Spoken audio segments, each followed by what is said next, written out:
እስኪ ኢማጂን አድርጉት ሰማይን ስታዩ ትላንት እያያችሁ መሆኑን ታውቃላችሁ። ዛሬ እስኪ በዩኒቨርሲቲያችን ውስጥ ምን አይነት የጊዜ አካሄድ አለ የሚለውን ነገር ልንገራችሁ። እስኪ የጊዜን አካሄድ ለመረዳት አይቀር እስኪ ዛሬ በብርሃን ፍጥነት ከምድራችን ሚሊዮን የብርሃን ዓመታትን አቆራርጠን እንሂድ። የኤሊየኖች ሲቪሊዜሽን ፍለጋ ማለት ነው። እነዚህ የምታዩቸው ከዋክብታት በሚልኪዌይ ጋላክሲ ይገኛሉ። ሚልኪዌይ ጋላክሲ በውስጡ ከትሪሊየን በላይ ኮከቦች የያዘ ነው። እናም በእነዚህ የምታያቸው ኮከቦች ጂ ታይፕ የሚባሉ ስታሮች አሉ ለፀሐያችን የሚመስሉ እና ከሚልኪዌይ ጋላክሲ 10% ያክል ፕላኔት ይዟሉ ተብሎ ሳይንስ ይገምታል። እንደ ጊዜ አካሄድ ከሆነ በብርሃን ፍጥነት ከሚልኪዌይ ጋላክሲ እንውጣ ብንል ወደ 100,000 ዓመታት ይወስድብናል። ይህ ማለት ሚልኪዌይ ጋላክሲ ዲስታንሱን ለመውጣት ወደ 100,000 ብርሃን ዓመት ይርቃል ማለት ነው። እነኚህ የምታያቸው መዓት ኮከቦች ከኛ ምድራችን ዲስታንስ ወደ 2,000 ወደ 3,000 ብርሃን ዓመት ይርቃሉ። እስከ 100,000 አሉ። እንደሚመስለኝ ከጋላክሲያችን ለቀን እየወጣን ይመስለኛል። ዩኒቨርሳችን ብለን የምንጠራው ከ2 ቢሊዮን በላይ ጋላክሲ ይዟል ተብሎ ሳይንስ ይገምታል። እንደምታዩት ከኛ ጋላክሲ ወጣችሁ ብዙ የጋላክሲ ክምችቶች አሉ። አሁን እዚህ ጋር ያለው የጊዜ አሰራር ልንገራችሁ። እዚህ ውስጥ የሚሰራው ታይም ወይ ጊዜ ለወጥ ይላል። ልክ እንደምናውቀው እንደ ምድራችን አይነት ጊዜ አይሆንም። ምክንያቱም ብዙ የሚሊዮን የብርሃን ዓመት ነው አቆራርጠን የወጣ ነው። ያው ይህም ማለት እዚህ ደርሰን ወደ ምድራችን እንመለስ ብንል ወደ ቢሊዮን ዓመታት አልፏል ማለት ነው። ወደ ምድራችንም ሄደን ወደ እነዚህ ጋላክሲ ክምችት ብንመለስም እነዚህ ጋላክሲ ክምችት ላይ ወደ ቢሊዮን ዓመታት አልፏል ማለት ነው። ሁለቱም ላይ እንደዚህ አይነት ጊዜ ይቀያየራል ማለት ነው። እስኪ በቀላሉ ዛሬ አንድ ነገር ላስረዳችሁ። እሺ ለመረዳት ያክል ወደ አንድሮሜዳ ጋላክሲ እንሂድ። በአንድሮሜዳ ጋላክሲ ውስጥ አንድ ኮከብ አለ እንበል። በዛ ኮከብ የሚዞር ኤክሶፕላኔት አለ፣ ሃቢታብል ዞን ያለ ፕላኔት ማለት ነው።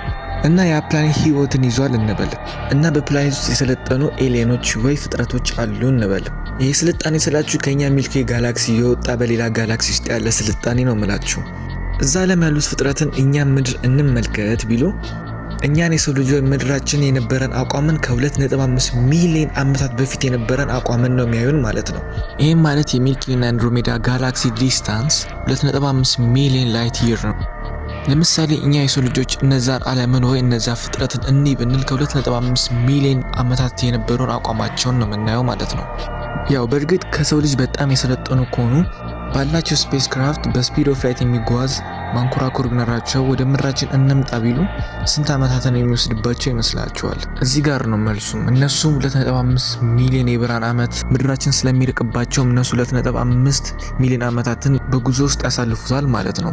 እሺ አሁን የብዙ ሰው ጥያቄ የሚሆነው እነሱ እንዴት ብሎ ነው ከራሳቸው ዓለም ሆነው የኛን ዓለምን ሳይሆን ከቢሊዮን ወይ ከሚሊዮን ዓመታት በፊት የነበረን አቋምን ነው የሚያዩት የሚለው ጥያቄ ይኖራችኋል። እዚህ ጋር ለመረዳት አንድ የብርሃን ዓመት ማለት 10 ትሪሊዮን ኪሎ ሜትር ማለት ነው። እናም ስፒድ ኦፍ ላይት በሰከንድ የሚያቆራርጠው ኪሎ ሜትር 300,000 ኪሎ ሜትር ነው ማለት ነው ፐር ሰከንድ። እና የ300,000 ኪሎ ሜትር የሚጓዘው ስፒድ ኦፍ ላይት 10 ትሪሊዮን ኪሎ ሜትር ለማቆራረጥ ወደ 1 ዓመት በላይ ይወስድበታል ማለት ነው።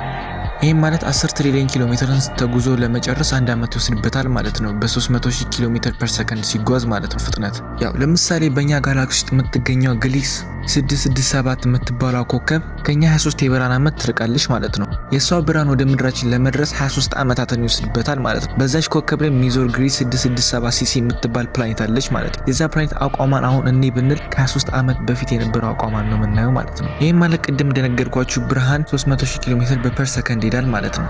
እናም እንደዛም ከሆነ አንድ የብርሃን ዓመት 10 ትሪሊዮን ኪሎ ሜትር ከሆነ ብርሃን 23 የብርሃን ዓመትን ለማቆራረጥ ስንት ዓመታትን ይወስድበታል የሚለውን ነገር አለመዘንጋት ይኖርባቸዋል ማለት ነው። ይህም ማለት 23 ዓመታትን ይወስድበታል ማለት ነው። እና አሁን የምታያቸው ሰማይ ላይ ያሉ ኮከቦች ካሉበት ቦታ ተንቀሳቅሰው ይሆናሉ ወይ ፈንድተው ወይ ሞተው ይሆናሉ ወይ ብዙ ዓመት ያለፈውን ኮከብ ያያችሁ ሊሆን ይችላል ማለት ነው። ይህም ማለት ዩኒቨርሳችን በጣም ሰፊ አካል ነው ማለት ነው።